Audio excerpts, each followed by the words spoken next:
Bonjour, je suis Valérie Quadio. Je vous souhaite la bienvenue à notre émission L'heure des bras valides. Aujourd'hui, c'est un plaisir pour moi de vous retrouver pour cette quatrième émission et nous parlerons essentiellement de comment est-ce que l'on peut déployer la vision.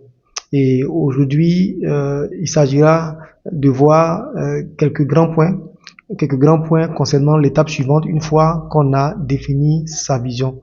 Rappelez-vous, comme je vous l'ai partagé lors de la dernière émission, lorsque nous voulons bâtir un projet, une entreprise, il ne s'agit pas de sauter rapidement dans la conception du business plan ou rechercher des financements, mais il y a tout un travail préalable à faire.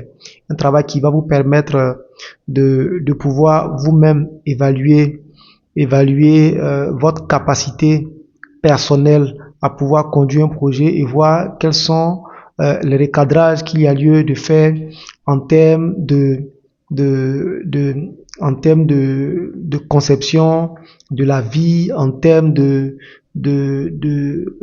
plan de vie, en termes de destinée, aussi en termes de valeur. Parce que quand vous allez démarrer ce projet, vous allez devoir inculquer ces valeurs-là à vos collaborateurs. Et donc, nous avions évoqué la dernière fois le point concernant le fait d'évaluer ses capacités. Comme je disais, il y a les capacités réelles en griffe par rapport à ce que Dieu a comme plan de vie pour nous. Il y a les capacités disponibles en termes de potentiel que nous avons réellement. Donc le fait de faire une évaluation de vos capacités permettra de voir le gap entre ce qui est disponible du point de vue du plan que Dieu a pour tout être humain et du point de vue de ce que vous avez vous-même actuellement comme potentiel. Et cela va vous amener à apporter des recadrages en termes on va dire, en termes de courant de pensée, en termes de renouvellement intelligent. Donc, beaucoup de choses à faire avant de vous lancer dans ce projet, dans ce business, dans cette carrière ou dans tout autre projet qui, normalement, suit la même logique que ce que nous partageons ici et maintenant. Je veux, avant d'aller plus loin, te partager cette citation qui m'a interpellé il y a quelque temps lorsque je méditais encore et encore la parole de Dieu. Comme vous le savez, cette émission, c'est un mix entre tout ce qui est bonne pratique en termes de création, gestion d'entreprise, gestion de carrière, mais surtout sur les principes de la parole de Dieu. Voilà, donc dans Proverbe 17, verset 16, la Bible nous dit: à quoi sert l'argent dans la main de l'insensé? À acheter la sagesse, mais il n'a point de sens. Dans une autre version, on nous dit que la richesse ne convient pas aux insensés. Et donc, cher ami, cher chef d'entreprise, entrepreneur, peu importe le statut que tu as, il faut savoir une chose, c'est qu'aujourd'hui, nous courons tous après la richesse, mais il y a des principes spirituels et ces principes-là sont inviolables. On nous dit clairement que la richesse ne convient pas à quelqu'un qui est insensé, à quelqu'un qui manque de sagesse. Donc, vous comprenez clairement que peu importe vos capacités, vos compétences intellectuelles en termes d'expérience et tout, si vous manquez de sagesse dans ce que vous êtes en train de bâtir comme projet, comme business, comme carrière, cela va finir par bloquer à un certain niveau. Et donc, nous avions achevé la troisième émission sur le point concernant la vision et on avait dit que la vision devait être quelque chose qui allait pouvoir couvrir tous les aspects de votre vie. C'est vraiment important.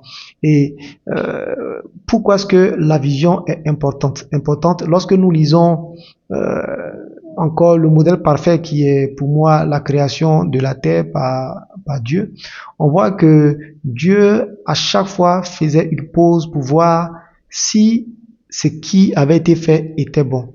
Et la Bible nous dit, Dieu vit que cela était bon. Et donc Dieu accorde une importance cruciale à la vision, qui est vraiment le fondement de toute chose. Parce que une fois que votre vision, elle est définie, vous allez après faire ce qu'on appelle des choix stratégiques. Donc, comme je l'ai dit, le projet que vous bâtissez maintenant ne doit pas être en déphasage avec la vision que vous avez pour votre famille, la vision pour votre marche spirituelle et tout. Donc, c'est vraiment quelque chose de bien cohérent. Et donc, une fois que la vision est définie, l'étape suivante va consister à faire son déploiement. Et c'est vraiment, vraiment, vraiment important. La Bible nous dit, entre autres, dans Proverbe 24, que, alors on l'avait vu la dernière fois, c'est par la sagesse qu'une maison s'élève et par l'intelligence qu'elle s'affermit. C'est par la science que les chambres se remplissent de tous les biens précieux et agréables. Et donc, comme on l'a vu, tout va partir d'une sagesse, et tout le reste va par la suite s'emboîter. Et la vision est vraiment importante. Si vous loupez l'étape de la vision, vous risquez de vous embarquer dans quelque chose qui n'est pas en phase avec le plan de Dieu pour votre vie. Et c'est ce qu'on peut lire entre autres dans Proverbe 27, verset 8, qui nous dit comme l'oiseau qui erre loin de son nid, ainsi est l'homme qui erre loin de son lieu. Donc, vous pouvez être emmené à faire quelque chose qui allait bien, une chose qui a l'air bonne, mais qui n'est pas certainement le plan parfait de Dieu pour vous. Et donc, il est vraiment important de travailler sur votre vision. Et donc, rapidement, une fois que la vision est définie, après, on va maintenant passer à ce qu'on appelle le déploiement ou alors la déclinaison de cette vision. Et comme je l'ai dit, votre vision, il faut l'écrire. Si vous ne savez pas écrire, il faut vous approcher d'une personne qui s'y connaît, qui va vous encadrer, faire les choses de façon tranquille.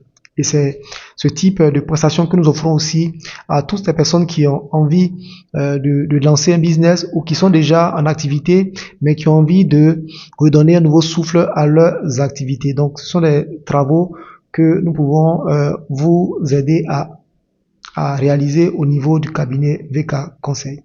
Et donc, une fois que la vision est définie, vous allez maintenant définir ce qu'on appelle la mission. Et donc, la mission, pour faire simple, c'est ce à quoi va servir votre projet, ce à quoi va servir votre commerce, ce à quoi va servir votre entreprise. C'est en d'autres termes ce qu'on appelle la vocation. Et c'est vraiment important. C'est vraiment important de définir la mission. Cela va devenir en fait le prolongement de votre vision. Et c'est ce qui va permettre de savoir si finalement je veux créer une entreprise ou un commerce dans le sens de vendre des vêtements,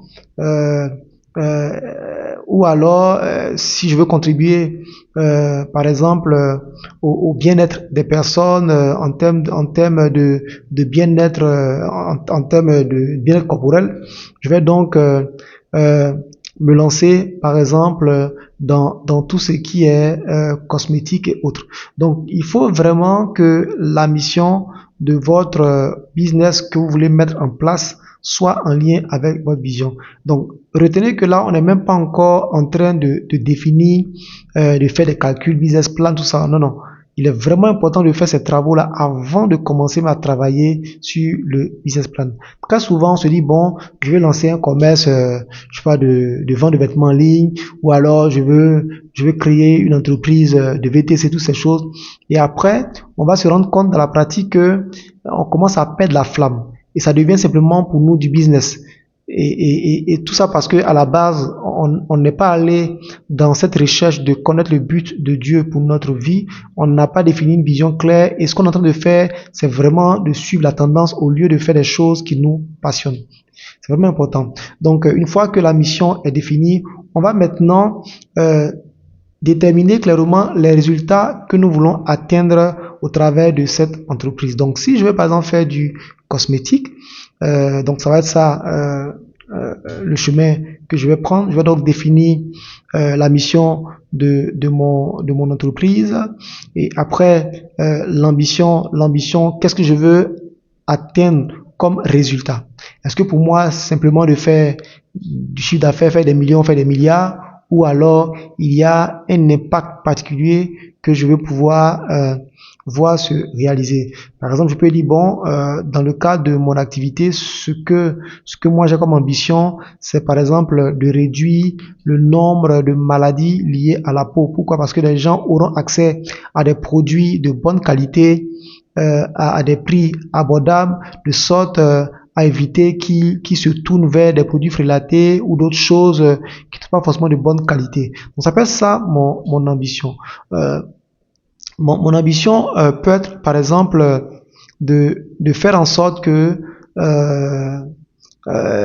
qu'il y ait une nouvelle mentalité, une nouvelle tendance en termes de gestion des affaires. Donc, je peux, dans ce cas, donc réfléchir à quelque chose qui va entrer dans cette ambition que j'ai, ce qui nous amène donc aux valeurs. Donc, enfin, l'ambition, ce sont les résultats que vous voulez atteindre vraiment à terme. Et pour que cela puisse se matérialiser, quelles sont les valeurs sur lesquelles vous vous appuyez? Et donc, si je dis que je veux, par exemple, contribuer à réduire tout ce qui est maladie de la peau, tout ce qui est dégâts qu'on peut constater sur la peau des personnes en mettant en œuvre ce projet, quelles sont les valeurs? Les valeurs. Donc, je veux que cela soit disponible auprès de tout le monde pratiquement. Donc, les valeurs, je vais peut-être travailler sur tout ce qui est honnêteté en termes de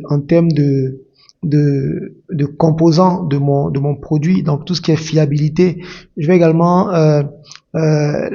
travailler sur tout ce qui est intégrité en termes de pratiques commerciales, de sorte à ne pas sur la tendance d'augmenter les prix quand tout le monde augmente parce qu'on est poussé par le gain. Non, il y a derrière ce sentiment-là de pouvoir aider des personnes. On va aussi peut-être développer d'autres valeurs, un peu comme le fait d'être responsable dans tout ce que nous faisons, dans la mesure où si l'on constate qu'il y a une déviation par rapport à ce qu'on avait comme ambition initiale concernant le produit, qu'on ait le courage, par exemple, de rappeler nos produits. Donc voilà, donc ces valeurs-là vont constituer en fait les piliers sur lesquels on va bâtir tout le reste. Donc une fois que on a défini les valeurs, l'étape suivante va être de définir ce qu'on va appeler les axes prioritaires. Donc les axes prioritaires, donc je dis que je veux finalement contribuer au bien-être en termes corporels, donc au bien-être des personnes. Donc j'aurai devant moi une large gamme d'actions, de niches, d'activités possibles. Mais je vais dire, bon, pour moi, la priorité, ça va être par exemple de commencer par les populations rurales. Donc, je vais commencer à développer des gammes de produits qui seront facilement accessibles aux populations rurales. Après, je vais dire, bon, je vais passer maintenant à des personnes qui ont plus de moyens, donc développer des gammes de produits qui vont aller dans le sens des personnes plus aisées. Donc, les axes prioritaires, ça va être en fait, c'est un peu comme si tu as un carrefour. Tu as un carrefour et vous voyez plusieurs voies qui sont là, qui sont dégradées. Vous allez choisir par exemple de réparer la voie de droite qui va par exemple dans la ville A parce que il y a plus de fréquentation. Après vous allez dire bon, après cela je vais aller à la ville B, ainsi de suite. Donc ce sont des choix maintenant qu'il va falloir faire. Et donc en fonction des choix que vous allez opérer, vous allez maintenant définir votre projet. Et donc, vous voyez que avant de maintenant commencer à travailler sur mon projet, faire mon business plan, définir toutes ces choses-là, je suis parti de la vision. Après la vision, j'ai défini la mission. Après la mission, je suis allé sur l'ambition. Après l'ambition, j'ai vu les valeurs, les axes prioritaires pour maintenant aboutir à tout ce qui est projet de façon plus détaillée sur lequel je vais travailler. Et donc c'est là que j'arrive maintenant à dire bon, finalement, vu que je vais m'intéresser aux populations rurales, donc je vais monter alors je fais le choix maintenant soit d'ouvrir une boutique parce qu'il existe déjà ce type de produit sur le marché dont je vais m'approvisionner, ou alors je décide par exemple de monter une unité en commençant d'abord par faire par exemple de la pommade, ou alors par faire du savon, et au fur et à mesure je commence à faire croître l'activité. Donc voilà rapidement comment est-ce qu'on arrive finalement au choix du projet, au choix de l'activité qu'on veut monter. Donc c'est un tout vraiment cohérent. Donc comme je l'ai dit, aujourd'hui très souvent lorsqu'on pense business, lorsqu'on pense gestion de projet, lorsqu'on pense à mettre en place un commerce, on se dit bon, tout le monde le fait, je vais le faire aussi. En général, ceux qui l'ont fait, il leur a fallu peut-être 3 millions, ou peut-être 50 millions, ou 100 millions, ou 1 milliard. Donc moi, je vais essayer de trouver 1 milliard. Et là, on reste bloqué parce que finalement, on a quelque chose qui semble marcher chez tout le monde, mais on n'en a pas les moyens. Non, non, il faut avoir une démarche bien structurée pour éviter d'être bloqué au niveau donc de la disponibilité des ressources, ou alors de se retrouver en plein dans votre business, en plein dans votre projet et être carrément découragé, perdre la flamme, ou alors rencontrer beaucoup de problèmes parce qu'on aura fait un mauvais choix à la base, juste parce que on n'a pas marché par sagesse, on s'est lancé dans les choses par précipitation. Donc voilà rapidement ce que je voulais te partager en termes de démarche, de déploiement de ta vision. Une fois que la vision est définie, comment est-ce qu'il faut aller jusqu'à pouvoir finalement identifier de façon claire le projet, le business, le commerce, ou alors cela te permettra également, toi qui as déjà lancé une entreprise qui tourne déjà, permettra de voir est-ce que ce que tu es en train de faire maintenant colle avec tout ce que tu as comme valeur, comme plan de vie. C'est vraiment, vraiment important de faire cet exercice. Donc voilà, en gros, ce que je voulais vous partager aujourd'hui. Pour tous ceux qui veulent aller plus loin dans ce type d'informations, de formation, n'hésitez pas à nous contacter. Nous avons des prestations faites sur mesure pour vous. Nous pouvons vous aider à analyser votre projet, à le concevoir, vous aider dans la démarche de création d'entreprise, vous aider dans tout ce qui est déploiement de votre organisation.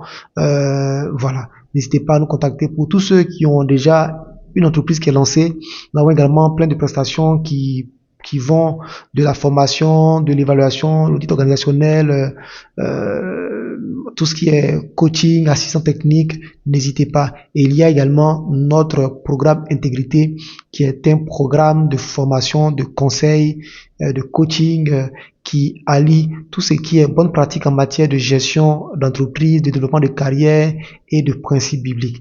Donc un peu le modèle que nous partageons ici et maintenant. Donc voilà, n'hésitez pas à nous contacter et nous vous attendons. Attendons pour pouvoir partager avec vous davantage sur ces différents sujets. D'ici là, portez-vous bien. Rendez-vous pour la prochaine émission où nous allons encore aborder des éléments qui vont vous aider à structurer votre business, votre projet. Que Dieu vous bénisse. Rendez-vous pour la prochaine émission.